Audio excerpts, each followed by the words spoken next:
B S Arun ಅವರೇ, ತಮ್ಮ ಪ್ರಕಾರ ಈ ಬಾರಿಯ ಲೋಕಸಭಾ ಚುನಾವಣೆ ನಡೆದಂತಹ ಸ್ವರೂಪವನ್ನು ಗಮನಿಸಿದಾಗ ಬಹುಶಃ ಘೋಷಣೆಗಳು ಇದ್ವು, ಘೋಷಣೆಗಳನ್ನು ಮೊದಲಿಗೆ ಹೇಳಿದರು, ಆದರೆ ನಂತರ ಅದು ಕಟಾಕಟ್ನಂತಹ ಸೌಂಡ್ಗಳಾಗಿಯೂ ಕೂಡ ಪರಿವರ್ತನೆ ಆಗಿರುವಂತಹ ಚುನಾವಣೆ ಇದು.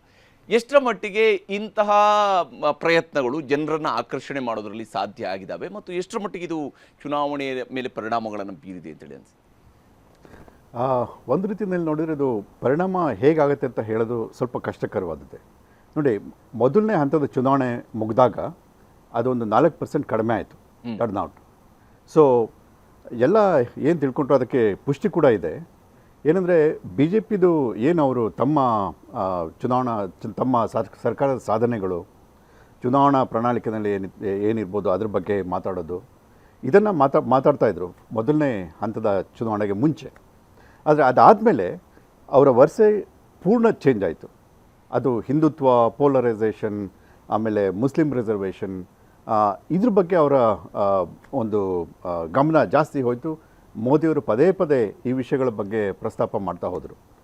ಬಹುಶಃ ಇದೊಂದು ಹೇಗೆ ಚುನಾವಣೆ ಹೋಗ್ತಾ ಹೋಗ್ತಾ ಒಂದು ಫೇಸ್ ಆಯಿತು, ಎರಡನೇ ಫೇಸ್ ಆಯಿತು, ಹೇಗೆ ಒಂದು ಅವರ ಹೇಳಿಕೆಗಳು ಬದಲಾಗತ್ತೆ ಅನ್ನೋದಕ್ಕೆ ಇದೊಂದು ಸಾಕ್ಷಿ. ಇದು ಜನರಿಗೆ ಅಪೀಲ್ ಆಗುತ್ತೋ ಇಲ್ಲೋ, ಬಹುಶಃ ಬಿ ಜೆ ಪಿ ಪಕ್ಷದ ಅವರು ಏನೇನು ಮಾತಾಡಿದ್ದಾರೆ, ಯಾವ್ಯಾವ ವಿಷಯಗಳನ್ನು ತೆಗೆದುಕೊಂಡಿದ್ದಾರೆ, ಇದನ್ನು ನೋಡಿದಾಗ ಬಹುಶಃ ಬಿ ಜೆ ಪಿ ಪರವಾಗಿ ಹೇಳೋದಾದರೆ ಇದೇನೇ ಜನರಿಗೆ ಅಪೀಲ್ ಆಗುತ್ತೆ. ಅದಕ್ಕೋಸ್ಕರ ನಾವು ಇದನ್ನು ಮಾತಾಡ್ತಾ ಇದ್ದೀವಿ.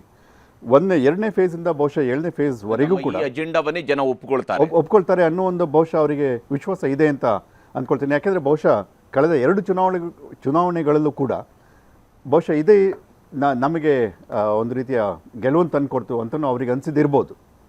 ನಾನು ಹೆಚ್ಚಿಗೆ ಮೋದಿಯವರ ಭಾಷಣಗಳಲ್ಲಿ ಅವರ ಸರ್ಕಾರದ ಸಾಧನೆಗಳು ಇದನ್ನು ಹೆಚ್ಚಿಗೆ ಗಮನಿಸಿದಂಗೆ ನನಗೆ ಅನ್ನಿಸ್ಲಿಲ್ಲ. ನಾನು ಗಮನಿಸಿಲ್ಲ ಅದನ್ನು.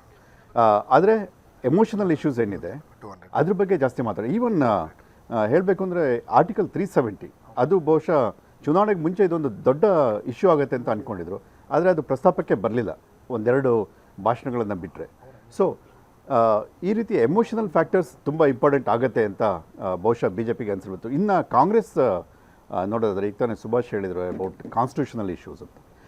ಬಹುಶಃ ಇಂಡಿಯಾದಲ್ಲಿ ಕಾನ್ಸ್ಟಿಟ್ಯೂಷನ್ ಅನ್ನೋ ಪದ ಬಹುಶಃ ಬಳಕೆನೇ ಆಗಿರಲಿಲ್ಲ ಏನೋ ಇಷ್ಟು ಚುನಾವಣೆಗಳಲ್ಲಿ. ಆದರೆ ಈ ಬಾರಿ ಇದು ಬಹುಶಃ ಇದಕ್ಕೆ ಕುಮ್ಮಕ್ಕು ಕೊಟ್ಟಿದ್ದು ಬಿಜೆಪಿಯ 2004ರ ಚುನಾವಣೆಯಲ್ಲಿ ಇದ್ರ ಬಗ್ಗೆ ಚರ್ಚೆ ಆಗಿತ್ತು ಆ ಹಂತದಲ್ಲಿ ಅಂತ ಹೇಳುವಂಥದ್ದು ಒಂದು ಅಂಶ. ಅದನ್ನು ಬಿಟ್ಟರೆ ಅದಕ್ಕಿಂತ ದೊಡ್ಡ ಸ್ವರೂಪದಲ್ಲಿ ಈ ಬಾರಿ 2020 ಬಹುಶಃ ಇದನ್ನು ಹಿಂದೆ ನಮ್ಮ UCC ಮತ್ತು ಆರ್ಟಿಕಲ್ 370 ಇದು ನಮ್ಮ ಮೇನ್ ಅಜೆಂಡಾ ಅಂತ ಬಿಜೆಪಿಯವರು ಹೇಳ್ತಾ ಬಂದಿದ್ರು. ಆದರೆ ಕಾನ್ಸ್ಟಿಟ್ಯೂಷನ್ ಬಗ್ಗೆ ಅವರು ಜಾಸ್ತಿ ಮಾತಾಡ್ತಾ ಇರಲಿಲ್ಲ. ಬಟ್ ಈ ಸರ್ತಿ ಏನಾಗಿದೆ, ಬಹುಶಃ ಅಕಸ್ಮಾತ್ ಅಂದರೆ ಚುನಾವಣೆಯ ಫಲಿತಾಂಶಗಳು ಏರ್ಪೇರಾದರೆ ಬಹುಶಃ ಇದು ಕೂಡ ಒಂದು ಮುಖ್ಯ ಕಾರಣ ಆಗ್ಬೋದು. ಯಾಕಂದರೆ ದಲಿತರಿಗೆ ಹೇಳಬೇಕು ಅಂದರೆ ದಲಿತರಿಗೆ ನಾನು ಕೆಲವು ರಿಪೋರ್ಟ್ಸ್ ಓದ್ತಾ ಇದ್ದೆ ಉತ್ತರ ಪ್ರದೇಶದಲ್ಲಿ. ಅವರು ದೇ ಆರ್ ಕನ್ವಿನ್ಸ್ ದಟ್ ಒಂಥರ ಬಿ ಜೆ ಪಿದು ಇನ್ನು ಕಾನ್ಸ್ಟಿಟ್ಯೂಷನ್ ಚೇಂಜ್ ಮಾಡ್ತಾರೆ, ನಮಗೆ ಅದರಿಂದ ಎಫೆಕ್ಟ್ ಆಗ್ಬೋದು ಅನ್ನೋ ಒಂದು ಬಿಲೀಫ್ ಅವರಲ್ಲಿ ಬಂದುಬಿಟ್ಟಿದೆ. ಹೀಗಾಗಿ ಇದು ಬಹುಶಃ ಜನಕ್ಕೆ ಕನ್ವಿನ್ಸ್ ಆಗಿದೆ ಅಂತ ಅನಿಸುತ್ತೆ. ಯಾಕೆಂದರೆ ಈ ಕೆಲವು ವರದಿಗಳನ್ನು ನೋಡಿದಾಗ, ಯಾಕೆಂದರೆ ಇದನ್ನು ಸುಭಾಷ್ ಹೇಳಿದ್ರೆ ಒಂದು ರೀತಿಯ ಕುಮ್ಮಕ್ಕು ಕೊಟ್ಟಿದ್ದು ಬಿ ಜೆ ಪಿಯ ಸಂಸದರು ಅಥವಾ ಕ್ಯಾಂಡಿಡೇಟ್ಗಳು. ಇನ್ಫ್ಯಾಕ್ಟ್ ಇನ್ನು ಅಡಿಷನ್ ಹೇಳಬೇಕು ಅಂದರೆ ಜ್ಯೋತಿ ಮಿರ್ಧಾ ಅಂತ ಒಬ್ಬರಿದ್ದಾರೆ. ಅವರು ರಾಜಸ್ಥಾನದ ನಾಗೌರ್ ಕ್ಷೇತ್ರದಲ್ಲಿ ಬಿ ಜೆ ಪಿ ಅಭ್ಯರ್ಥಿ. ಅವರು ಕೂಡ ಈ ವಿಷಯನ ಎತ್ತಿದ್ರು. ಇನ್ನು ನನಗೆ ತಿಳಿದಂಗೆ ಫೈಜಾಬಾದ್, ಅಯೋಧ್ಯೆಯ, ಹೌದು, ಹರಿಯಾಣದಲ್ಲಿ ಒಬ್ಬ ಅಭ್ಯರ್ಥಿನೂ ಇದ್ರ ಬಗ್ಗೆ ಮಾತಾಡಿದ್ರು. ಸೊ ಹೀಗಾಗಿ ಬಿ ಜೆ ಪಿಯವರು ಇದ್ರ ಬಗ್ಗೆ ಮಾತಾಡ್ತಿರೋದ್ರಿಂದ ಬಹುಶಃ ಇದು ತಂದೆ ತರ್ತಾರೇನೋ ಅನ್ನೋ ಒಂದು ನಂಬಿಕೆ ಜನರಲ್ಲಿ ಬಹುಶಃ ಬಂತು ಅಂತ ನನಗನ್ಸುತ್ತೆ.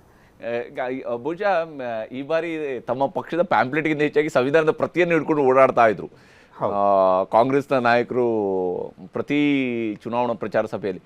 ಬಟ್ ಸಂವಿಧಾನದ ವಿಚಾರವೂ ಕೂಡ ಎಲೆಕ್ಷನ್ನಲ್ಲಿ ಇಷ್ಟು ಪರಿಣಾಮವನ್ನು ಬೀರೋದಕ್ಕೆ ಸಾಧ್ಯ ಇದೆಯಾ? ಜನ ಅದನ್ನು ಭಾಳ ಎಮೋಷ್ನಲ್ ಆಗಿ ಕನೆಕ್ಟ್ ಆಗೋದಕ್ಕೆ ಅವಕಾಶಗಳು ಎಷ್ಟು ಮಟ್ಟಿಗೆ ಇದಾವೆ ಅಂತ ಹೇಳ್ಕೊಂಡು ಜನಕ್ಕೆ ಹೌದು ಸಂವಿಧಾನ ನಮ್ಮ ಸರ್ವಶ್ರೇಷ್ಠವಾಗಿರುವಂಥದ್ದು, ಅದು ಬೇಕು ಅನ್ನೋಂಥ ಹೌದು. ಆದರೆ ಸಾಮಾನ್ಯ ಜನರಿಗೆ ಇದು ಎಷ್ಟು ಮಟ್ಟಿಗೆ ಇಲ್ಲ ಸಂವಿಧಾನದಿಂದಾಗಿಯೇ ನಮ್ಗೆ ಇದೆಲ್ಲವೂ ಕೂಡ ಸಿಗುತ್ತೆ ಅನ್ನುವಂಥ ಕನ್ವಿನ್ಸ್ ಮಾಡೋದ್ರಲ್ಲಿ ಎಷ್ಟು ಮಟ್ಟಿಗೆ ಯಶಸ್ವಿಯಾಗಿದ್ದಾರೆ ಇವರು ಅಂತೇಳಿ ಅನಿಸುತ್ತೆ?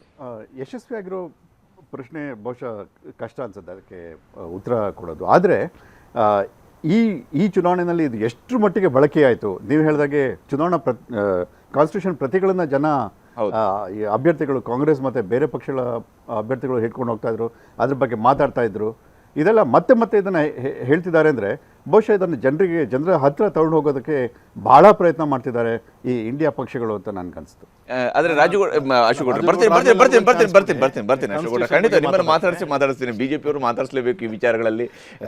ಅದಕ್ಕಿಂತ ಮುಂಚಿತವಾಗಿ ರಾಜಗೌಡ್ರೆ, ಒಂದು ದೊಡ್ಡ ಪಕ್ಷದ ಜೊತೆಗೆ ಸೇರಿರುವಂತಹ NDAಯ ಸಣ್ಣ ಪಕ್ಷಗಳು ಸೇರಿಕೊಂಡು ಇಲ್ಲ ನಾವು ಈ ಬಾರಿ 400ಕ್ಕಿಂತ ಜಾಸ್ತಿ ದಾಟಿಸುವಂತಹ ಮೋದಿಯವರ ಗುರಿಯ ಜೊತೆಗೆ ನಮಗೂ ಕೂಡ ಹೆಗಲು ಕೊಡ್ತೀವಿ. ಕರ್ನಾಟಕದಲ್ಲಿ ಕುಮಾರಸ್ವಾಮಿ ಅವರು ಕೂಡ ಹೇಳ್ತಾರೆ ನಾವು 28ಕ್ಕೆ 28 ಗೆಲ್ತೀವಿ, ಯಾಕಂದರೆ JDS 3ಕ್ಕೆ 3 ಗೆಲ್ಲುತ್ತೆ ಅಂತ ಹೇಳಿ.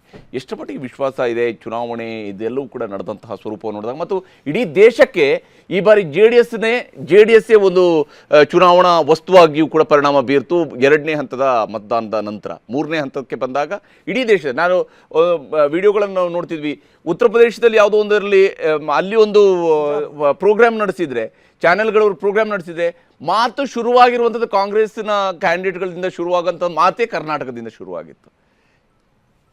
ಎಲ್ಲ ಸಣ್ಣ ಪಕ್ಷಗಳ ಉದ್ದೇಶ ಏನಂದರೆ ಪ್ರಾದೇಶಿಕ ಚಿಂತನೆ. ಯಾವುದೇ ಒಂದು ರಾಷ್ಟ್ರೀಯ ಪಕ್ಷಗಳಿಗೆ ಕೆಲವು ಭಾಗಗಳಲ್ಲಿ ಅವರ ಶಕ್ತಿ ಸ್ವಲ್ಪ ಕಡಿಮೆ ಇರುತ್ತೆ. ಅಂಥ ಸಂದರ್ಭದಲ್ಲಿ ನಮ್ಮ ಶಕ್ತಿ ಸೇರಿದಾಗ, ಈಗ ಒಂದು ಯುದ್ಧಕ್ಕೆ ಅಂತ ಹೊರಟಾಗ ಅವನ ಹತ್ರ 500 ಜನ ಸೈನಿಕರಿದ್ರು ಅಂದರೆ ಇನ್ನೊಂದು 300 ಜನ ಸೈನಿಕರು ಸಿಕ್ಕಿದಾಗ, ಎದುರುಗಡೆ ಆಪೋಸಿಷನಲ್ಲಿ 400 ಜನ ಸೈನಿಕರು ಸಿಕ್ಕಿದಾಗ ಒಂದು ಸ್ಟ್ರೆಂತ್ ಡಬಲ್ ಆಗುತ್ತೆ ಅನ್ನೋ ಒಂದು ಚಿಂತನೆ. ಪ್ರಾದೇಶಿಕ ಪಕ್ಷಗಳೆಲ್ಲ ಈಗ ಏನು ನಮ್ಮ NDA ಕೂಟದ ಜೊತೆ ಸೇರಿದೀವೋ ಆವಾಗ ಏನಾಗುತ್ತೆ, ಅಲ್ಲಿ ಈಗ ಮಂಡ್ಯ ಕ್ಷೇತ್ರಕ್ಕೆ ಬಂದಂಥ ಸಂದರ್ಭದಲ್ಲಿ ಒಂದು ಕಾಲಘಟ್ಟದಲ್ಲಿ BJP ಪ್ರಾಬಲ್ಯತೆ ಏನೂ ಇರಲಿಲ್ಲ. ಅಂಥದ್ರಲ್ಲಿ ಈಗ JDS ಜೊತೆ ಸೇರಿದಂಥ ಸಂದರ್ಭದಲ್ಲಿ ಒಂದಷ್ಟು ಪ್ರಾಬಲ್ಯತೆ ಬರುತ್ತೆ. ರಾಮನಗರ ಕ್ಷೇತ್ರಕ್ಕೆ ಬಂದು, ರಾಮನಗರದಲ್ಲಿ ಕಳೆದ ಬಾರಿ 6 ಲಕ್ಷ ಓಟನ್ನ BJP ತೊಗೊಂಡಿತ್ತು, ಕಾಂಗ್ರೆಸ್ಸು 1.5 ಲಕ್ಷ ಜಾಸ್ತಿ ಓಟನ್ನು ತೊಗೊಂಡಿತ್ತು. ಈ ಸಂದರ್ಭದಲ್ಲಿ ಆ ಸಂದರ್ಭದಲ್ಲಿ ನಾವು ಕಾಂಗ್ರೆಸ್ಸಿಗೆ ಸಪೋರ್ಟ್ ಮಾಡಿದ್ದು. ಈಗ ನಾವು BJP ಜೊತೆ ಒಡಗೂಡಿರೋದ್ರಿಂದ ಈ ಸರಿ ಅತಿ ಹೆಚ್ಚಿನ ಓಟು ಬರುತ್ತೆ ಅನ್ನೋ ಒಂದು ಚಿಂತನೆ ನಮ್ಮಲ್ಲೂ ಇದೆ ಮತ್ತು ಅವರಲ್ಲೂ ಇದೆ. ಕೆಲವು ಸತಿ ನರೇಷನ್ ಸೆಟ್ ಮಾಡಲಿಕ್ಕೆ ಎಲ್ಲ ವಿಚಾರಗಳು ಚರ್ಚೆ ಮಾಡ್ತಾರೆ. ರಾಜಕಾರಣದಲ್ಲಿ ಏನಾಗ್ತವೆ, ಅವತ್ತಿನ ಸಂದರ್ಭಕ್ಕೆ ಏನು ಬೇಕೋ ಅದನ್ನು ಬಳಸ್ಕೊತಾರೆ. ಆ ಬಳಸ್ಕೊಂಡು ತದನಂತರ ವಿಷಯ ತಿಳಿಯೋದ್ರೊಳಗೆ ಏನೋ ಬದಲಾವಣೆಗಳಾಗಿರ್ತವೆ.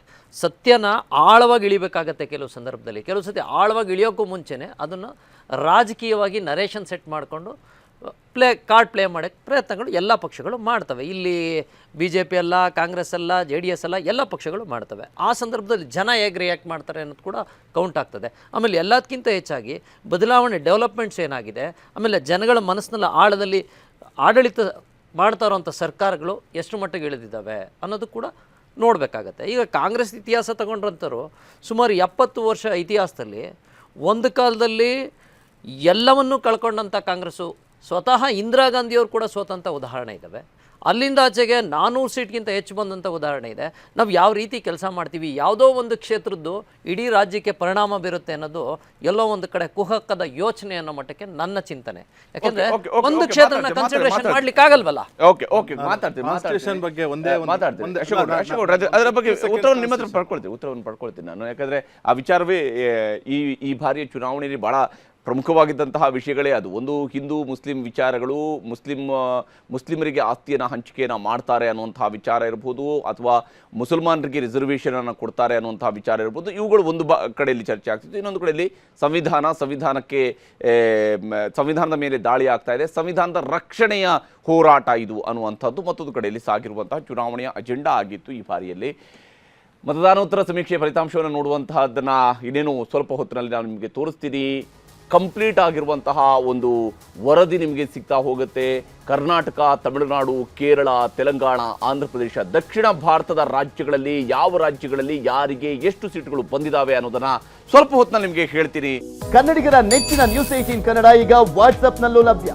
ಕರ್ನಾಟಕ, ದೇಶ ವಿದೇಶಗಳ 360 ಡಿಗ್ರಿ ಸುದ್ದಿಯ ವಿವರಗಳನ್ನ ನಿಮ್ಮ ಕೈ ಬೆರಳುಗಳಲ್ಲೇ ಪಡಿಲಿಕ್ಕೆ ಈ QR ಕೋಡ್ ಅನ್ನ ಸ್ಕ್ಯಾನ್ ಮಾಡಿ, ನಮ್ಮ ಚಾನಲ್ ಫಾಲೋ ಮಾಡಿ, ನೋಟಿಫಿಕೇಶನ್ ಆನ್ ಮಾಡಿ.